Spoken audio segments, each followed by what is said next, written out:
So, good evening to everyone, and welcome to the online cafe organized within the frame of the Walk, Listen, Create platform. Today's session is titled Landscape and Place, the act of touching and listening through walking. And before introducing the concept of the session and before giving the floor to our invited speakers, I want to say that this event is linked to the main conference Encounter Walking as a Question that took place with face-to-face activities in Prespa, in Greece, the past week, between the 4th and the 11th of July. And for those of you who don't know Prespa is a border area between Greece, Albania, and North Macedonia. Is a protected natural area in between lakes and forests, and it became, we could say, the emblematic place where every 2 years the artistic practice of walking is discussed, is explored, and is performed by several practitioners coming from all over the world. This year, as we all know, due to the pandemic situation, the program included several online activities, but we were actually able to do it as well in Prespa. I actually came back just a couple of days ago. So we decided as well, as I was saying, to include several online activities like the panel we are having tonight. The conversation that we will have tonight is focused on the relationship between walking and landscape, between walking and place. Again, it's some noise, I don't know from where. I will please ask you to mute yourself unless you have to make any comment or question. Good, so we continue. As I wrote in the short presentation of this panel, the walking practice can be acknowledged as an act of touching and listening to the diverse shapes and stories of a territory. The more you walk into a place, the more you become aware of its diverse geographies, characteristics, and traits. The more you walk into a landscape, the more you recognize, absorb, and understand its stories and narratives. On the other hand, the less a place is walkable, the more it becomes unknown, distant, and hostile. So we will approach questions like, what do the walking practices unveil and expose about the environment? What does walking reveal about the inner layers of a landscape? What hidden dimensions of a landscape, urban or rural, can walking let emerge? Can walking heal the numerous but sometimes invisible wounds of a territory? So we have with us tonight a diverse and stimulating group of speakers, artists and researchers that will briefly present their projects, and they will share with us their ideas, reflections, and creative practices. So welcome to Kris Darby from Liverpool. Hi, Kris, in the UK. Welcome to Helena Barbosa Amaro from Porto, in Portugal. Hola, Helena. Welcome to the two of the hubs that are linked to the conference Encounter in Prespa. We have Sophie Cabot from Canada, from Quebec. Hi, Sophie. And we have as well Ivana, Pinna, and Keis from Sardinia, from Nurri. Benvenuti. So I will give you the floor first to Kris Darby from Liverpool. And I remember you that you will have around 4 or 5 minutes to make a short presentation, so we can have then around 30 minutes for a discussion, because the idea behind the panel was focusing more on the conversation and Q&A more than spending time on the presentation, especially for those of you who have materials online. I remind everybody that Kris has an audio paper. We can probably share the links as well in the chat. So, Kris, the floor is yours. Welcome. Very much, Herman. Hello, everyone. So I'm going to be a bit boring, unfortunately. I'm going to be talking a little bit about, rather than talking about quite expansive, rich landscapes, I'm going to be talking about a dark and dingy basement in a dock of Liverpool, really. So my presentation was a continuation of my research on the labyrinth and the symbolic journeys it fosters. It's one of the oldest patterns in human history, and as a researcher and performance maker, I'm very much interested in how pre-existing paths can function as performance scores. And for this conference, in my audio paper, I built on this by looking at the topology of the labyrinth in conjunction with the topology of the maze, and looking at them as part of a continuum, building on this fantastic paper from Within Architecture by Sam McElhinney. And I find it quite interesting because in a lot of different languages and a lot of cultures, there is really no distinction between the labyrinth and the maze. And I find it quite interesting also that in a lot of scholarship, there is a distinction. The labyrinth is something that is two-dimensional. There's one way in, there's one way out.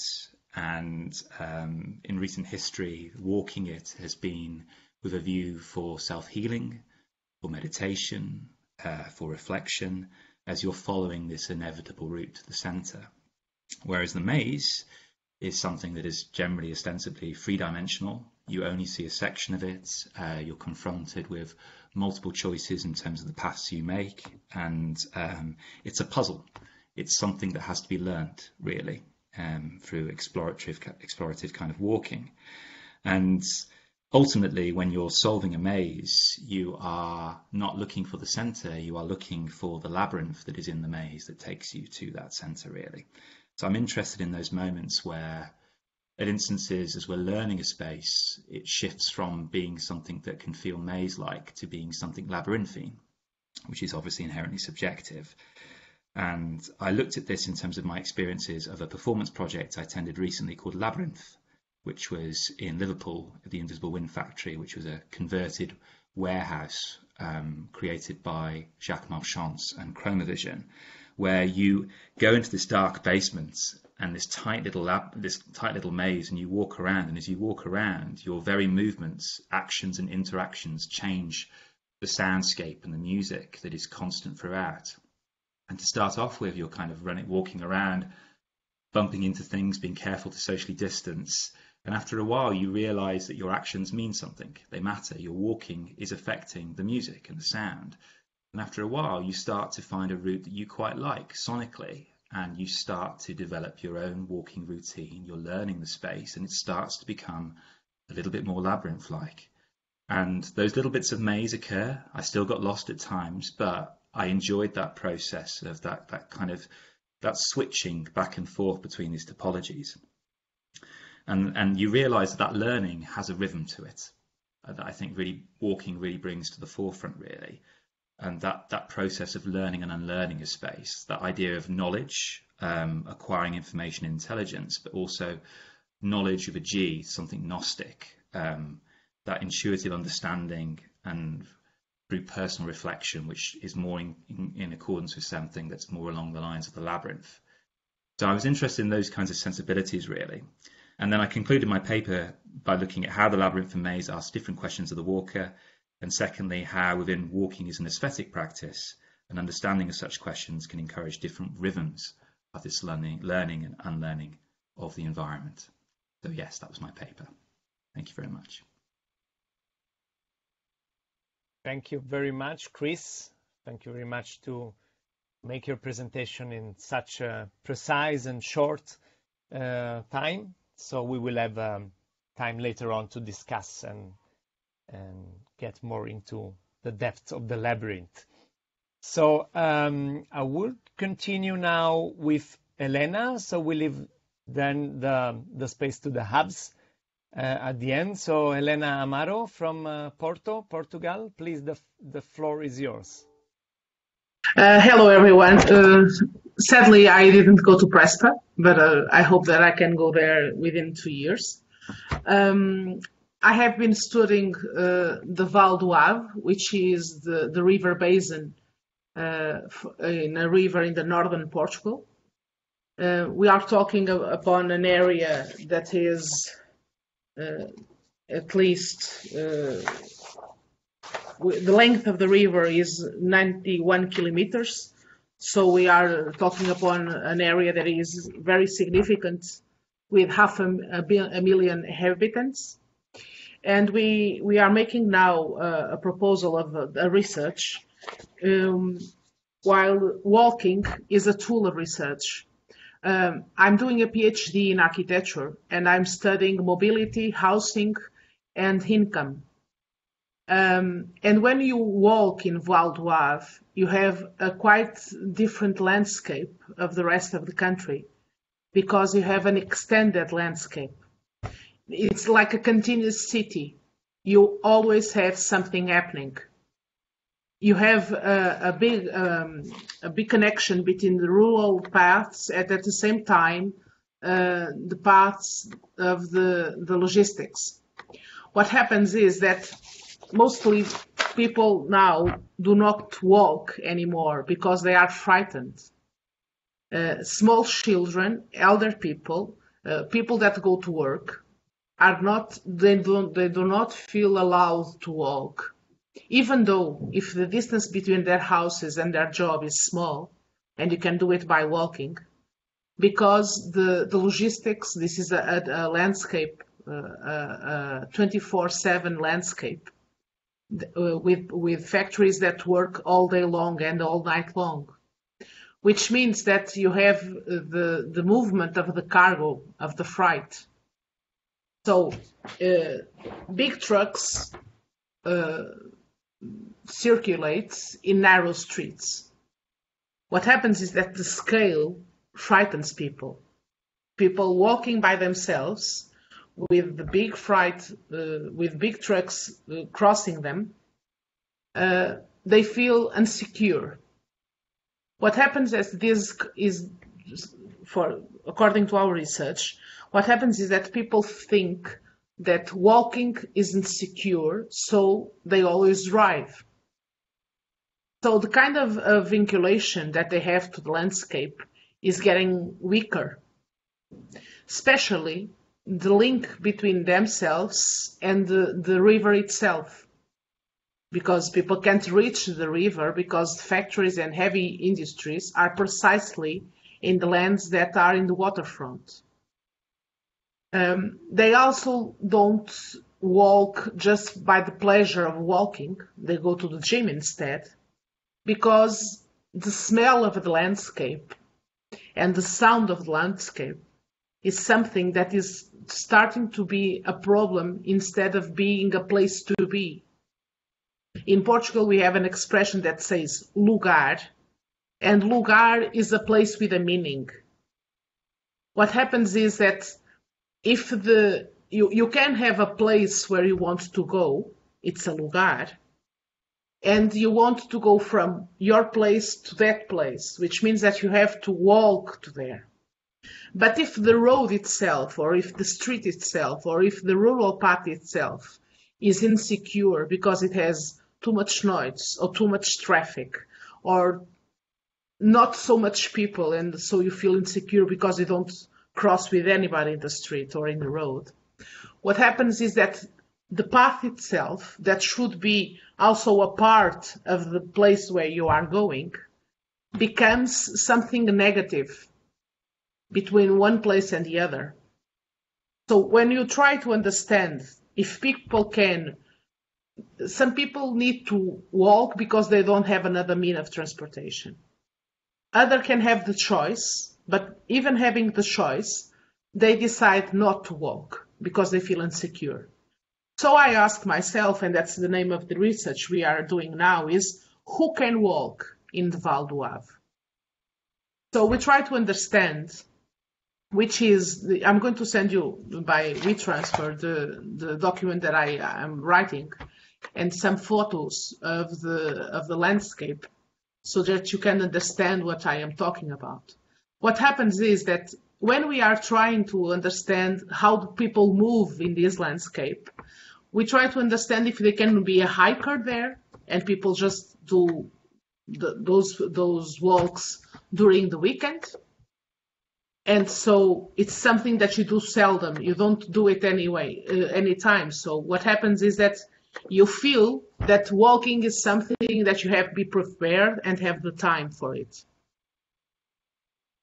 If you don't go to work walking, and if you don't go to walk in the weekend, so when do you walk? And when we try to understand what kind of cities and small villages we have here, I wondered if I could be a flaneur in Val d'Oise. If I could walk in Val d'Oise like I walk in Lisbon or in Porto or in Paris, just walking around, doing my small walk every day, like Kant or like someone else, or like Rousseau, and walk just to meet people, go to the cafe, and walk like a wanderer. But the landscape itself seems not to allow this kind of walk, because the rhythm of the buildings and the rhythm of the traffic and the absence of other people makes you probably feel not wanting to be a flaneur, because a flaneur goes there to see the other people and to be seen and to interact with them. So in our research, I made a proposal. I talked to different people from different areas from research, different than mine, a sociologist, an artist painter, a journalist, and I invited them to go to Val d'Oise with me. So what we are trying to do is, let's walk together. I have an interview. I'm going to propose these people to bring a book with them. We're going to make a meal together, and we have to walk at least half a day, and at least during 5 kilometers. And by walking with that person, with my interview, what I want to understand is the criteria to choose the interview is very simple. People live there sometime in their lives, or they work there or are still working now. So they have somehow a different kind of relation that I don't have. I never lived in the Val d'Oise, but they did. So I want inside information. I want someone that has a knowledge of that landscape different from mine. And so by walking together, I'm going to try to understand what do they see.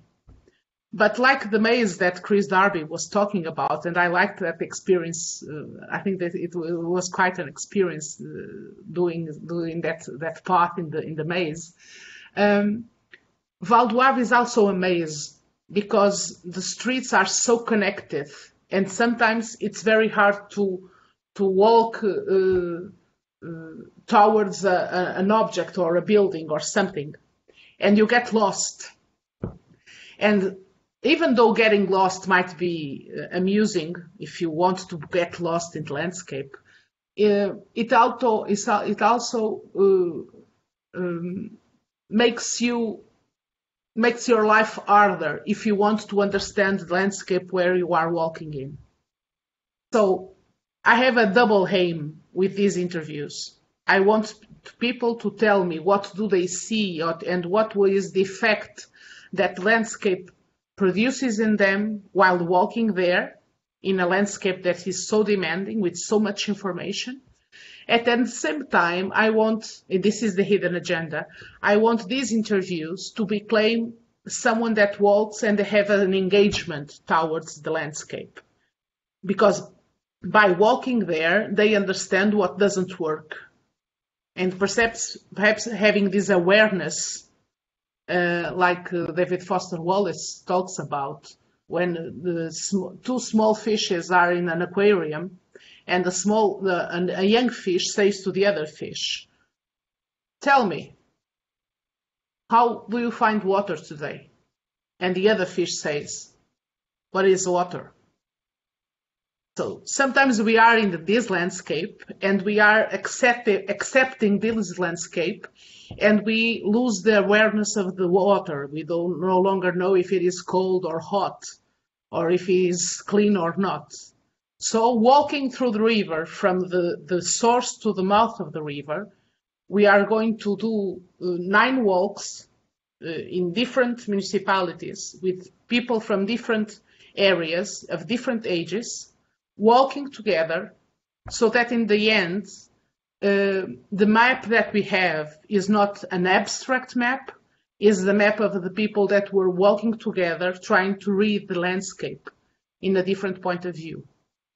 So this research tool is something that is a dot in a wider investigation, a wider research that we are conducting, where we are trying to make a contrast between the landscape that is a 24/7 landscape that never stops, and those lands where the unemployment is so severe that they are stopped in time and a sleeping community over 20 years.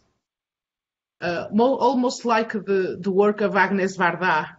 I don't know if you know the film, like it's called Villages and People.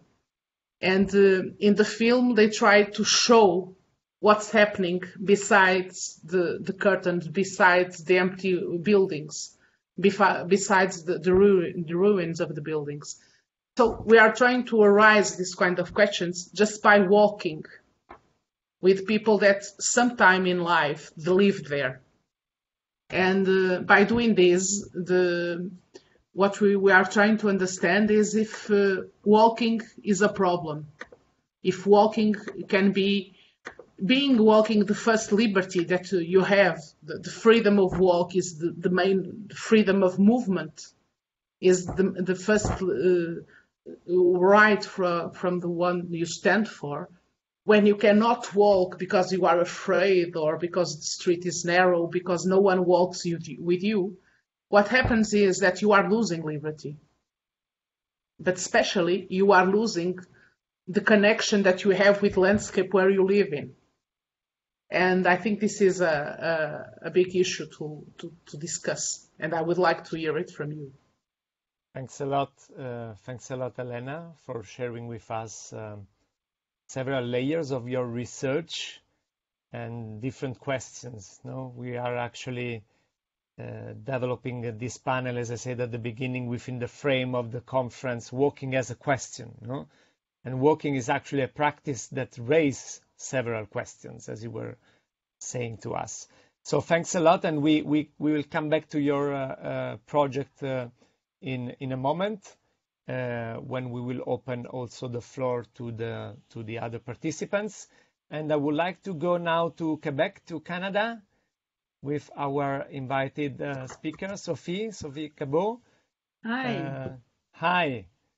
Sophie was organizing as well a hub within the frame of the event in Prespa, the encounter in Prespa. So welcome again, Sophie, and the floor is yours.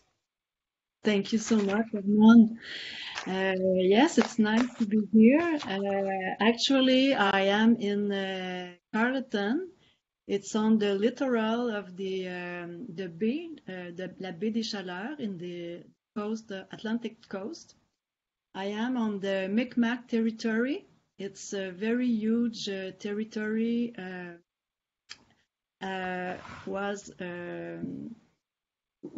the Micmac territories for a long time, and still it is, and it's very they call it Gaspésie. I come from Montreal, and I'm doing a doctoral studies on walking as a creation, and I'm doing walk as a creation since maybe for 10 years. And it changed a lot over the years because, as you say, there's many kind of question who can brings up by walking on territories. So for this conference and this year, I invite as a curator with Carleton Vastevag Artist Center other artists to walk with me.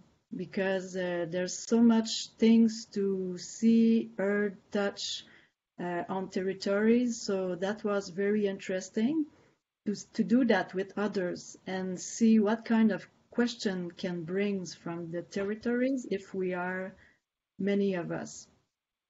So we were 7 artists from Quebec, and we tried to be paired with other artists in Prespa or with the other arts. I'll talk about this later, but Sorry, do you heard me very good? Yeah, okay. Sorry, I'll get it in.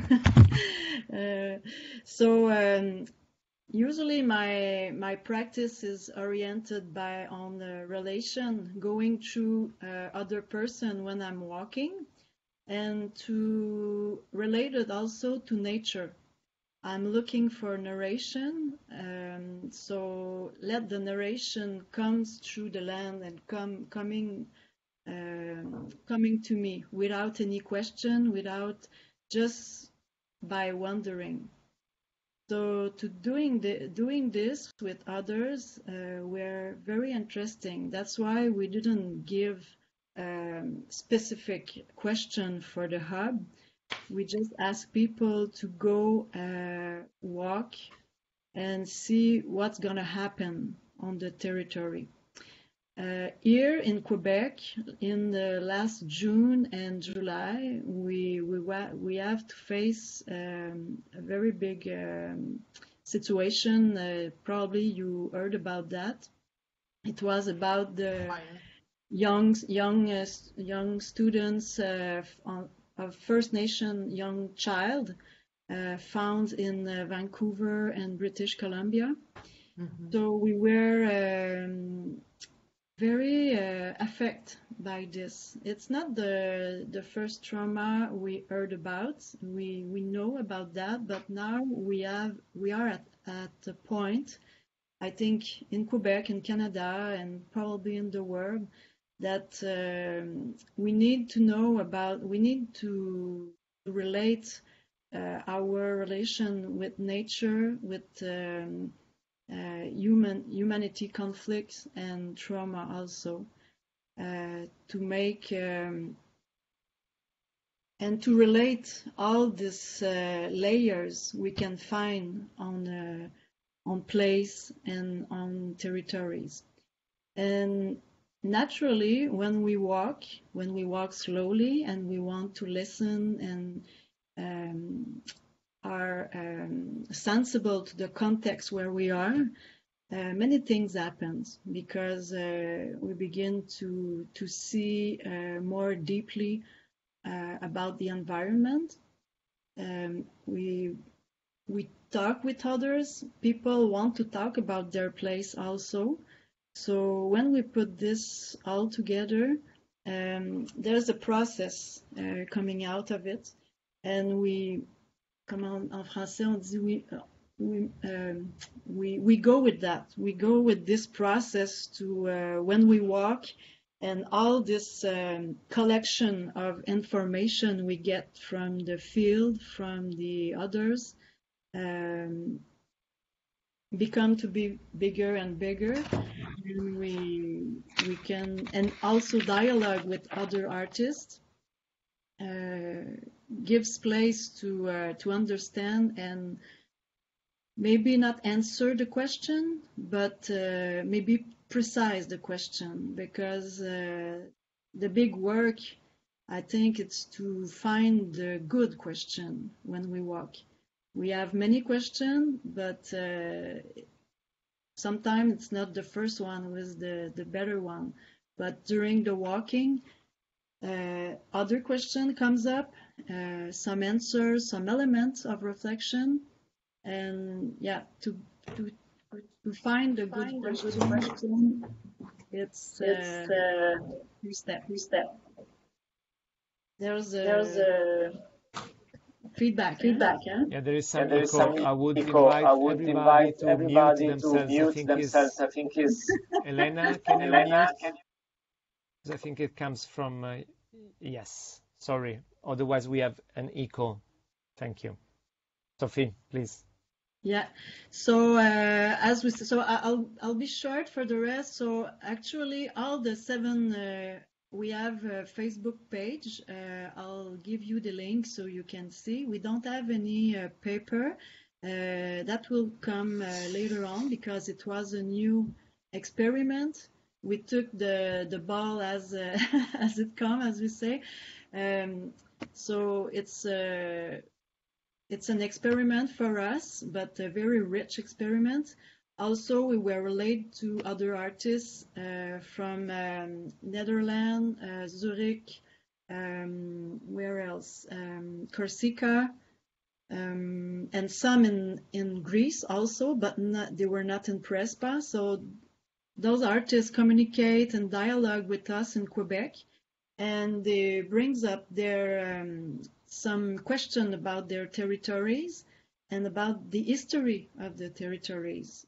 So that was really interesting, and I think it's a path we should develop with each other, because we're invest with research, walking, and creation. So yeah, it's a good path to continue. So yeah, I'll stop here for now, and if you have any question, thank you. Thank you very much, Sophie. So we move from one hub to another hub. We move from Quebec to Sardinia in Italy. So Ivana Hello. and Thomas, hello. The floor is yours. Hi everybody. I will make a short introduction about Sardinia. And Sardinia presents boundless landscape, but they are not longer crossed by men or by few men. The countryside, especially in Nuri, has been always synonymous, especially in rural areas of Sardinia, has been always synonymous with hard work, since people used to walk back and forward to their houses in the village for long distances. So walking has always been associated with fatigue, labor, and poverty especially. With economic boom, the cars became synonymous with wealth and well-being. And so people started to avoid walking.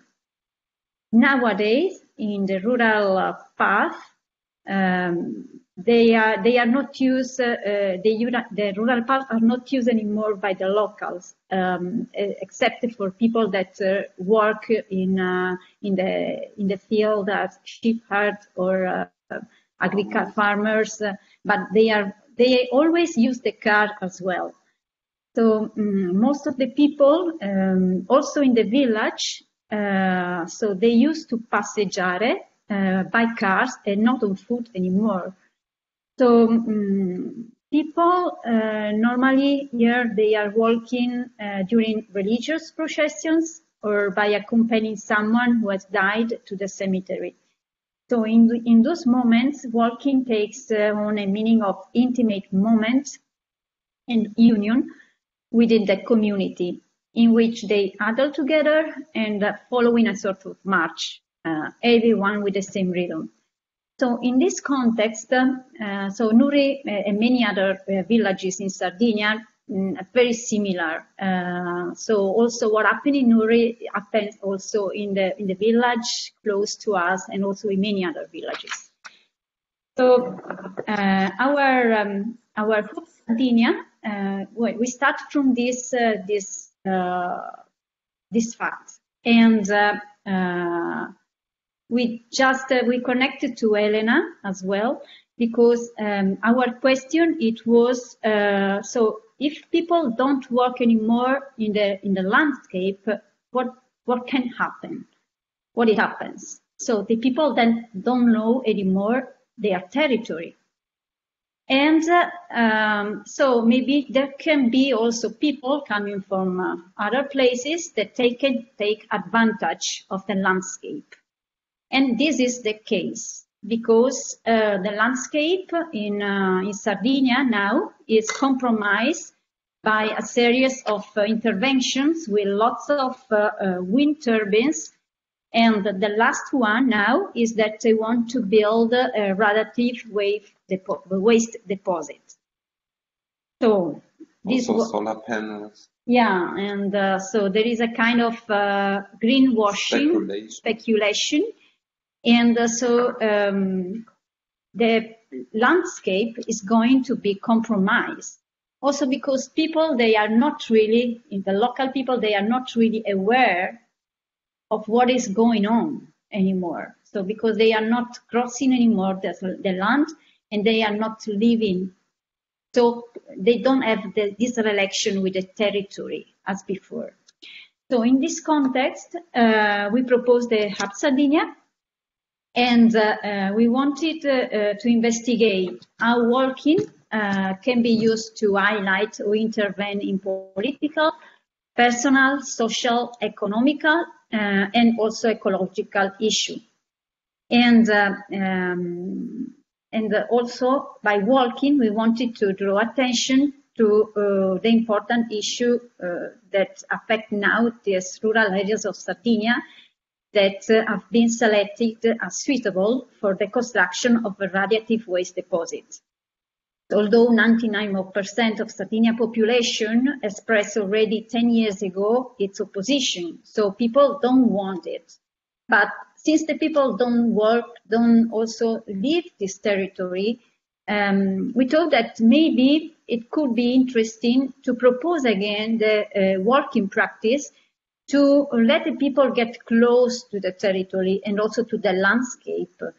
And so for this, in this project, we have just foreseen two directions. So one, it was also to walk among the rural area that has been selected as suitable for the radiative waste deposit. So we just also create a kind of performance involving the population of Nuri, with the kids of Nuri as well, with some kind of shields, and then doing the perimeter and putting these shields as with the word fragile on it.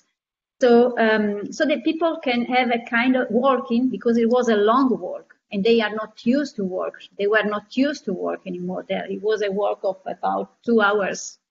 So for them, it was too much maybe, but they had maybe the feeling exactly, to get closer to the landscape and to perceive the landscape itself, something that they didn't had before.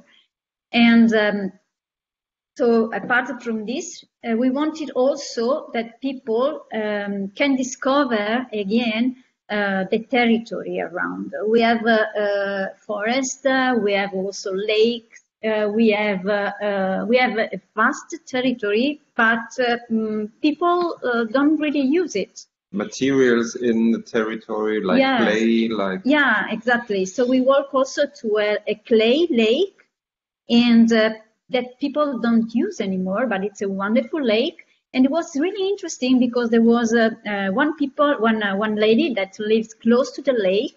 And she said, oh, how nice it was to see people there. Because it seems that the energy of the place changed with this presence of people there. And then it was really interesting for us to observe it. And this place, the name of this place is Kukuru de Omuzu. That means the top of the house, because there the people were used to build the tiles for the roof. And but they have lost as well the connection with the name of the places. So because they are not working there anymore, only old people now have this kind of knowledge. So by our project was focused mainly on this, on doing a kind of project also with the local community. So just trying to bring them with us, working with us, and to explore, connect them again with the territory and to explore the territory. So that's why also we organize lots of events and also workshop involving also the kids, and just trying to let them know the territory and that they can discover again this relationship with the territory. So this was IVYnode Sardinia. Thanks for listening. And if you have any question, I will be happy Definitely, we will open now the floor to questions. Thank you so much, Ivana and Thomas. The experience you were mentioning is actually one of the probably is representing one of the most important layers of this relationship between walking and landscape, walking and the territory. Walking is an act of knowledge. Walking is an act of care, I would say. As I was saying at the beginning, the more you walk into a territory, the more you know the territory and the more you take care of it, because it becomes part of you. When a territory is not walkable, it becomes distant, and we have less care towards it. So thanks a lot for all your presentations. You addressed several questions related to diverse territories, the docks in Liverpool, the Vale do Eve in Portugal, or Nuri in Sardinia, and the Atlantic coast in Quebec. All the territories, somehow they share some questions, but they are also very diverse. You addressed several concepts, such as the fear of walking, or the obstacles in the territory that do not allow us to walk, the denied act of walking due to the rhythm of the modern life. You were all mentioning this, Helena and Ivana, the car and so on. Walking as a practice of awareness, walking as a practice that raise questions, help us to raise questions, the relationship with nature, ecology and environment, and so on. I probably have some questions to you, but before that, I would open the floor to all the other participants. I see many familiar faces, so please feel free to unmute yourself and make your questions and raise your questions. Yannis, please. Hello to all. I'm still in Florida, close to Prespa. We are delighted to really have you with us and see all the diversity of all that global interchange of ideas. We are very happy, and in a way, I want to welcome you from the organization and from what you have contributed to the discourse, and also to our university and to Prespa in general. So this concept of the hubs, that was exactly that. It went even beyond our expectations. You know, it was one of these things. It might have come out of a necessity, but it will definitely develop into a significant tool and part. The idea was that instead of having, let's say, remote projects all over the world, to have hubs, because what happens in Prespa is related to a community, is related to people that are working together for something. And of course, there was always this question of whether this will work. But thanks to, of course, to Babak, to Gert, to the scientific committee, this process has really worked. And we can see how different issues, in different places, the issues are the same. And this might sound a little bit, how to say, rhetorical, but it is pragmatic when you see it happening in reality. And it really empowers us all to see how all these different approaches come together in that discourse. So that's a comment and a welcome. Thank you very much, Yannis, for your contribution from the core of all this encounter, from the heart, from the area of Prespa. I welcome also everyone to make a question or a comment or share some ideas. I see Helena made a question in the chat. Do people walk today more in the city than in rural areas?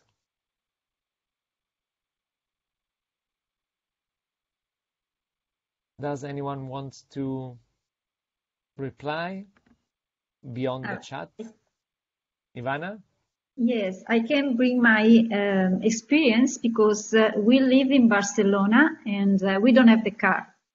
So we just walk everywhere. And but that's true that in the rural areas you need a car. So it's just something that you need because the distance is too long. So you need the car, and that's why maybe people they are used to it. So also for short distance, also for 100 meters, people also here they use the car, and also has sometimes we notice that if you have to do something very quickly, and then you have to visit your parents or you have a dinner with someone, you take the car and you don't work because you want to be in time. It seems that there is also something with the time that is all connected, because in the city, because it's all structured, you can just calculate better the distance. So you know that maybe, okay, this distance, it will be 10 minutes, 15 minutes. But when you are in a rural area, it's just like time, it extends. I don't know why, but it seems that you have lots of time because maybe you are relaxed, and then you are not used anymore to count the time. And I notice it also, well, with the confrontation with people that live here as well. And yeah, I have the impression that people in the city, they work more than in the rural area, also for kind of time and use the use of the car and all these kind of things. Maybe there is something there. I can perceive it, although maybe it's something that it's needed to be investigated. But this is my impression. Thanks. I have a curious experience that people in the dense city can walk about 3 or 4 kilometers and don't have the awareness of the distance they are doing due to the continuity of the buildings. You walk, you can cross. I have been in Barcelona, I have been in Paris. You can walk for an hour or an hour and a half, and you aren't aware of the distance that you made. And usually you aren't aware of the time you have been walking, because there is something to see every time. And at the same time, when you are walking, the buildings are in your right side or on your left side, and you feel company of the buildings. But when you are walking in the rural areas or not so dense areas like Val d'Oave is an extended city, you have a building there, 500 meters, you have another building there, 3 kilometers, you have a factory, and then you have several buildings. The rhythm isn't the same. And sometimes you just walk half a kilometer there, and it seems that you have been walking since the morning. You have been walking forever, and you have done 1.5 kilometers. So when your mind is used to walk in the city, when you have an urban design, when you have a different way of recognizing the signs when you walk, when you arrive there, it's like walking on eggshells, you know? People don't know how to walk. And what happens is that the distance and the time, as you were saying, is different because your perception is different. Your rhythm is different. I walk a lot in the city where I live in. I live in Porto. I have a car parked in the garage, and most of the time I walk or I go by metro or by bus, whatever. But this is possible because I can be all city by not having a car. But I agree with you. When we are living in the extended urban or in the rural areas, what happens is that the distance between things is so big that if you don't have the car, it seems that you're not going to be on time. But I made this experience with some workers with whom I had been doing an inquiry in a large factory, and I made them a proposal. During this week, let's go walk from the train station to the factory, from the factory to the restaurant, and from the restaurant to the factory, and from the factory to the train station. Just 1 week. Please come work, not driving. We have And some of them, comments and some of questions them, in the chat. Sorry, Helena. So yeah, we I'm sorry, can, yes. Yes, let's see as well other comments and other people contributing. We have a question actually for you, Helena, from Rui. Hi, Rui. He's asking, is walking in the city more interesting, or are your senses numbed? It depends on the city. I think that when you are walking in the city, you have a permanent stimulation that sometimes you switch off because you already know it. And you can walk in the city being a flaneur or going to work or going to study, and you can almost walk there with your eyes closed. But when you walk in a landscape that is nor dense nor rural, it's something in between, you don't know how to do it. And the stimulation probably is what gives you at the same time a little bit more stress, but at the same time more things to see. And I think it's interesting that people aren't walking anymore, are walking less in these areas, even though if they are living there from their childhood. Because if the neighbor goes by car, he won't go walking. There's an expression in Portugal when you say that someone is going by, is walking to somewhere, says, there it goes, the poor one and begging, because the only people that walked was those that were knocking on doors asking for something to eat. So you say that walking is for the postman and for the poor. There has this connotation. People think that if you walk, you are poor. And this is very bad. But do you think if there was more collective transportation, that will be more interesting for to walk in rural? And because yes, of course, here in Quebec, when you are in the big city, yes, for sure, there's more walker. I can see it every day. And in the rural place, it's, everybody have a car and they go for a walk for a few, by the sea, but that's it. We don't see that much walker. And I thought maybe is there some collective transportation that would be better. If we go back in the 60s, 70s, we had a train in Gaspésie, more buses, and people took it. But now it's the monopoly of the cars. So they stopped the train here. There's no more train coming here to the east, and very few buses. And during COVID, the buses stopped. There was no bus here. So if you don't have a car, you stay home or you buy a car. You don't have yes, choice. Of course, I agree. But I think, Sophie, that the problem, although I agree that we have a problem with public transportation, perhaps because public transportation was always thought to be to a large amount of people going at the same place at the same hour, and today the pattern of mobility isn't that one anymore. What happens is that public transportation stands for one idea, is that the distance that you have from for instance, the train station and the place to which you are going usually cannot be away more than half an hour. Because if it is more than half an hour, you don't take the train. And what happens is that the houses and the jobs are not near the train line.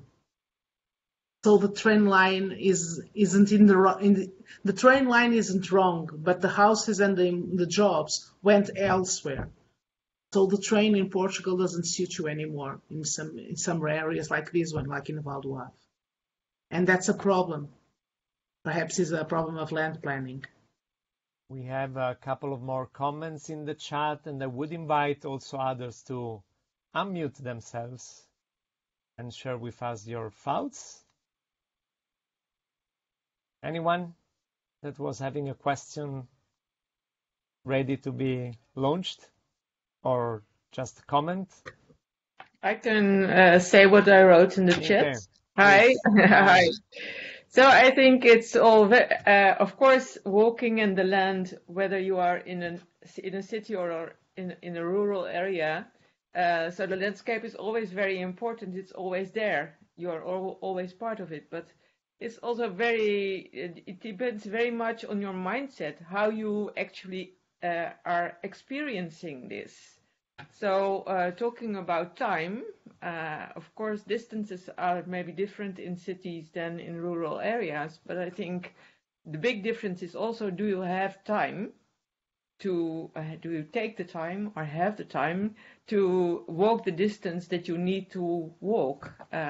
Or you can have a choice to invest in the walking and taking the time to walk. So it's really something that is not only related to the landscape in itself, but it depends really also on the questions that are on your mind or the way you open up to the landscape.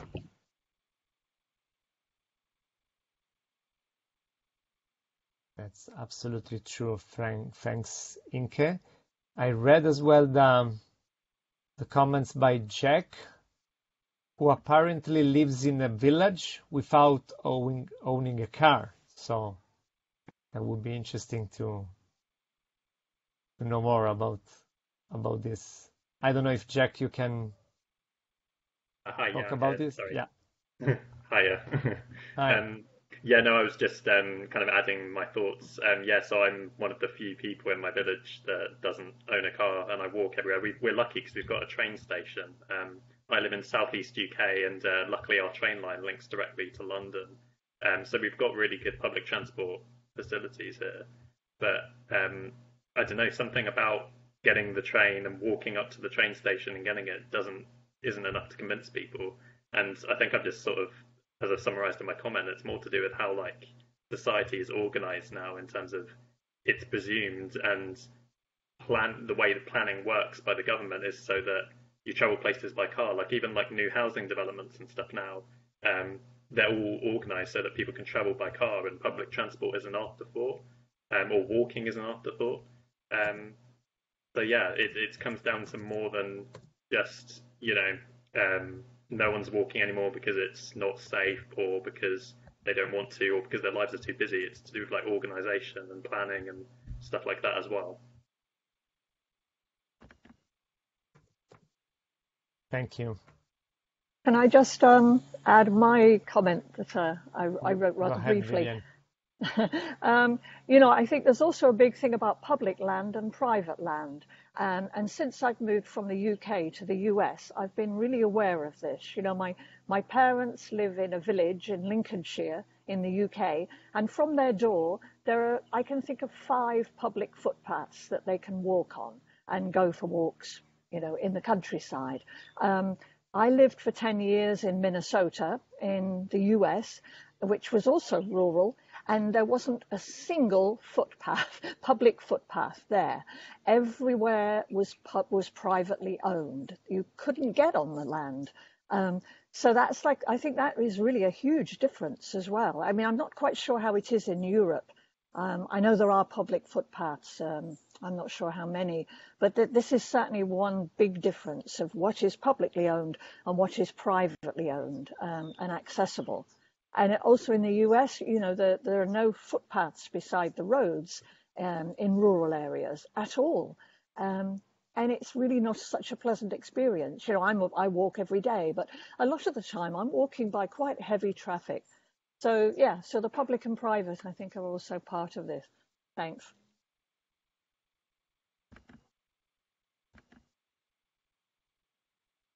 Herman, pardon, may I say something Ivana. about Sardinia? Sure. Yes. About Sardinia, there are lots of private, well, all the land is private here, and there are some small, what do you say, walls, stone walls, but they are, it's possible to jump them.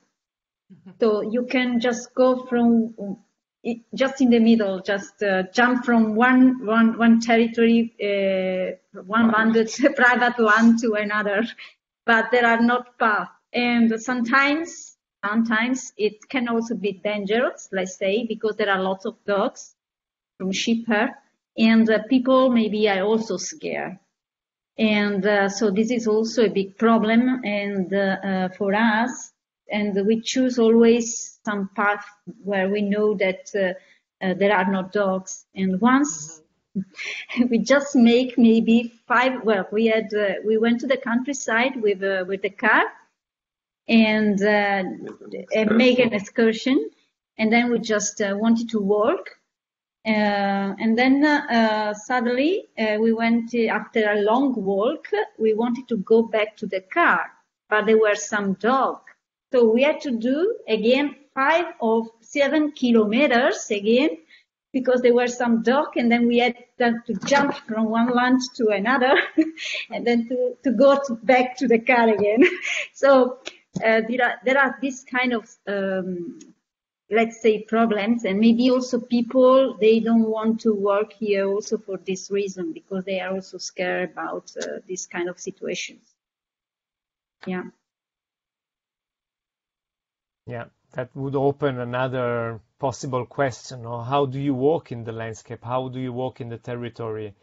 By paying attention to these possible obstacles and the danger of maybe dogs, or do you walk by intuition, by wandering around? So there are many diverse ways of walking in a territory and exploring it. I think that if you walk in a way that you just follow the flow, it's also another way to learn from the territory without your own itinerary, your own let's say pre-designed itinerary. I believe not the only way, but an important way to understand a territory is also walking towards the place that you don't know. Yes, and even if it's close, even if it's in rural or in the urban space. Normally people living in cities assume that they know their territory, and this is absolutely wrong. This is absolutely wrong. We know a very small portion of the territory, maybe around our houses. I can tell about something I was doing during the confinement period here in Barcelona. We had to come back at 10 p.m. on our houses, and I was once per week walking with a friend. We were saying, like, walking at the edge of the lockdown, walking at the edge of the confinement. And we were just walking for a couple of hours in different directions. And I think I walked to streets I've never walked before. So sometimes it's just go out, get a direction, and walk for a couple of hours. And then you suddenly you're suddenly in a city that you believe is not your city. This is really incredible. It can be a journey. It can really be a journey. So I don't know, this is a question open for everybody. Okay, can I answer something? Please. I walk a lot. I don't own a car and live in the middle of Lisbon. I never owned a car. I probably am the only person of my close friends that doesn't own a car, doesn't like to drive, always walks or tries to walk. And I walk a lot, and it's something that you said. It seems as if we know our city and the place where we live, but sometimes you go out and you are paying attention to different things. And when you are paying attention to different things, even if it's the same walk that you do every day, sometimes you find out different things. You find out the lady at the window that usually is there with her cat and that waves at you or not. Or you can find, for instance, since I started working from home, and then I did the same walk I usually did to work, a lot of shops were closed and a lot of new shops were open. So it's kind of this idea of the city being as a living organism that is always changing. Even if you walk there every day, the people that you meet are different, the smells are different, the cars that are parked are different, the trees are growing with a lot of leaves or not, depending on the seasons. There's always a lot of different things, and you never know the place where you live. You tend to know a bit of it, but never quite a lot. And well, I was always also going to say that I don't know if you noticed it, but since this pandemic crisis began, at least me, I started walking in a different way, because you have to walk in a different way. You have to keep a distance from people. You have to, I don't know, pay attention to a lot of different things. You have to put your mask or to take your mask or to do a lot of other things that you usually wouldn't do. So even while you're walking, it's kind of as if walking as a choreography. The choreography of the walking during the pandemic changed a lot. So we are having a new choreography for the pandemics, which is something that I would keep as a question too, if you felt the same thing or not. Sometimes the choreography is quite silly because we are trying to avoid people physically, and you seem to, I don't know, sometimes people laugh, sometimes they are upset. Herman was saying something about the not knowing nothing besides our neighborhood. We live in small neighborhoods and we don't know the city. During the pandemic, because I was working from home, I decided day in, day out to make a path and say, I'm going to walk 1 hour and a half and come back. And doing this randomly. And I put a dot in the map. Today I'm going from here to there. When I achieved 1 hour and a half, I stopped. And it's incredible to understand. And I decided that I was going up and down in the same street, but crossing the street to the other side. And sometimes just by crossing the street to the other side, you have a different perception of the street or the road that you are doing. Upon the dogs in Sardinia, in Portugal, we did an experience in Trás-os-Montes, that is up north in the interior. There are many sheep and many dogs and not so many people. And we found out a criteria to do a path is because we have public paths, like I was writing in the chat. You have a public path, everybody can cross. But sometimes you look and you don't understand if it is a public path or a private entrance, because the lecture that you do of the signs is not clear for someone that comes from the city. So when you enter someplace and you look in your left side, right side, you don't hear a dog and you start walking. So when do you know that you are in a private property and the path is wrong?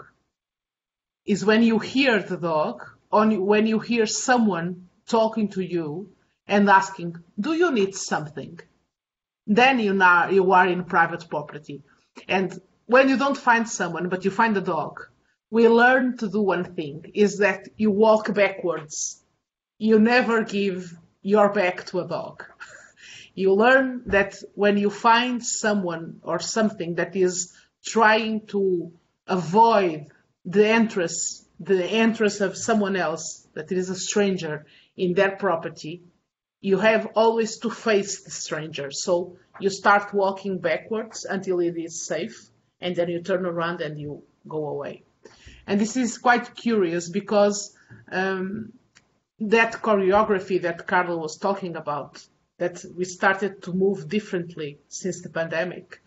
I think that I started to move differently since I started to walk in rural paths, because differently from the city, that sometimes we don't know some streets that are darker, and it's different when you walk alone while you are a woman or not, and you avoid some streets that you don't know.